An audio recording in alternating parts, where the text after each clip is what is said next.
Hello दोस्तों, स्वागत है आप सभी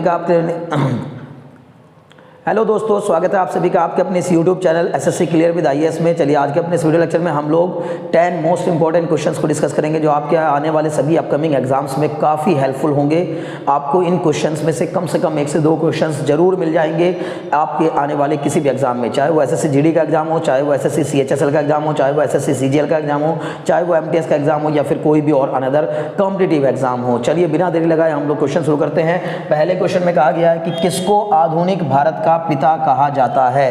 तो आधुनिक भारत का पिता यानी मॉडर्न इंडिया का फादर किसे कहा जाता है, फादर ऑफ मॉडर्न इंडिया किसको कहा जाता है? तो याद रखना है, काफी इंपॉर्टेंट फैक्ट है, राजा राम मोहन राय को, है ना, राजा राम मोहन राय को आधुनिक भारत का पिता कहा जाता है क्योंकि इन्होंने काफी कुरीतियों के खिलाफ जंग लड़ी थी। उस दौर में इनके बहुत बड़े समाज सुधारक हुए अपने टाइम के। इन्होंने काफ़ी जो कुप्रथाएं या कुरीतियां जो है ना समाज में फैली हुई थी उनको दूर किया था और आधुनिक भारत की नींव रखी थी। ऐसे भी पूछा सकता है कि आधुनिक भारत की नींव किसने रखी थी, तो ये भी आप बोल सकते हैं कि राजा राम मोहन राय ने, ठीक है ना।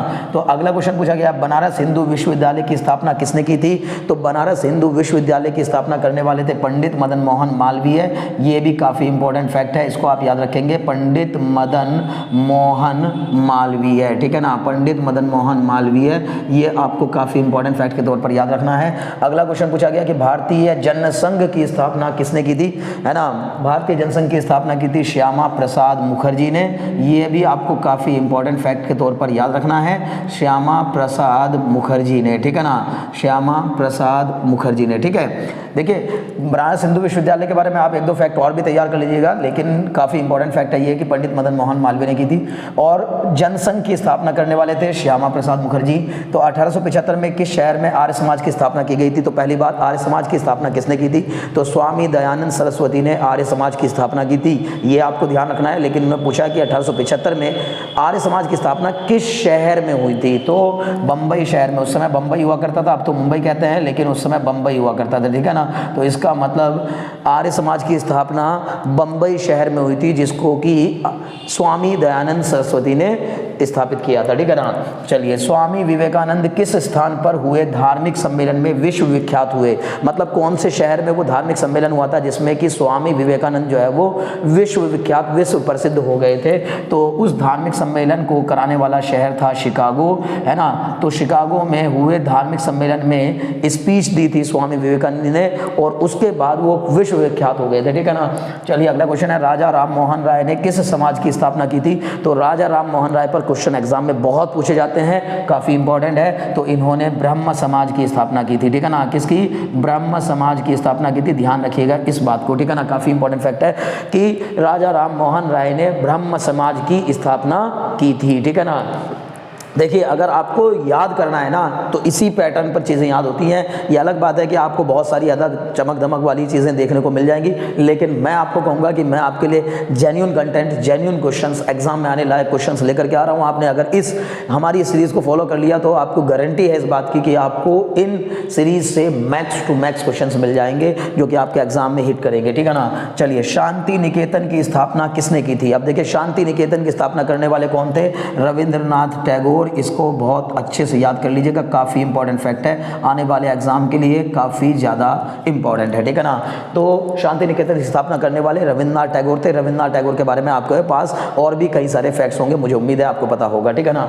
चलिए ठीक है, तो महाराष्ट्र में गणपति उत्सव प्रारंभ करने का श्रेय किसे प्राप्त है? यानी कि महाराष्ट्र में जो गणपति उत्सव मनाया जाता है, गणेश उत्सव मनाया जाता है, उस उत्सव की शुरुआत करने का श्रेय किसको जाता है? तो उसकी शुरुआत करने का श्रेय जाता है बाल गंगाधर तिलक को, ठीक है ना, बाल गंगाधर तिलक को। काफ़ी इंपॉर्टेंट है और इनके लिए एक इंपॉर्टेंट स्टेटमेंट आपको याद होगा कि आज़ादी मेरा जन्मसिद्ध अधिकार है, उसे मैं लेकर रहूँगा। ये स्टेटमेंट देने वाले कौन थे? ये भी बाल गंगाधर तिलक थे, ठीक है ना। मुझे पूरी उम्मीद है कि आपको ये बातें समझ में आ रही होंगी। होम रूल लीग की स्थापना करने वाले और एनी बेसेंट और बाल गंगाधर तिलक थे, ठीक है ना। मतलब ये कुछ इंपॉर्टेंट फैक्ट्स आपको और अनदर याद कर लेने होते हैं। अगर आपको एक क्वेश्चन आपने तैयार किया उसके साथ आपके 10 क्वेश्चन और तैयार हो जाएंगे, ठीक है ना। अगला क्वेश्चन पूछा है कि गांधी जी किस कृषक आंदोलन से संबंधित थे, तो ऑप्शन जैसा रहेगा उसके हिसाब से इसका आंसर देना। वैसे दो कृषक आंदोलन थे, एक आपका चंपारण और एक आपका खेड़ा सत्याग्रह, ठीक है ना। एक तो चंपारण सत्याग्रह और एक खेड़ा सत्याग्रह, इन दोनों में ही किसानों का बोलबाला था, मतलब किसानों के लिए ये आंदोलन किए गए थे। तो किसानों के किस आंदोलन से जुड़े हुए थे गांधी जी, तो चंपारण सत्याग्रह और खेड़ा सत्याग्रह, दोनों याद कर लीजिएगा। ऑप्शन में अगर केवल एक दिया है तो आप उसी को टिक कर दीजिएगा, दोनों दिए हैं तो फिर दोनों को टिक करना होगा। आई मीन दोनों का भी एक ऑप्शन दे रखा होगा कोई ना कोई। तो अगले क्वेश्चन पूछा है कि दास प्रथा के उन्मूलन से संबंधित गवर्नर जनरल कौन थे। देखिए दास प्रथा का जब उन्मूलन हुआ, यानी कि दास प्रथा को मिटाने में किस गवर्नर जनरल ने हेल्प की थी।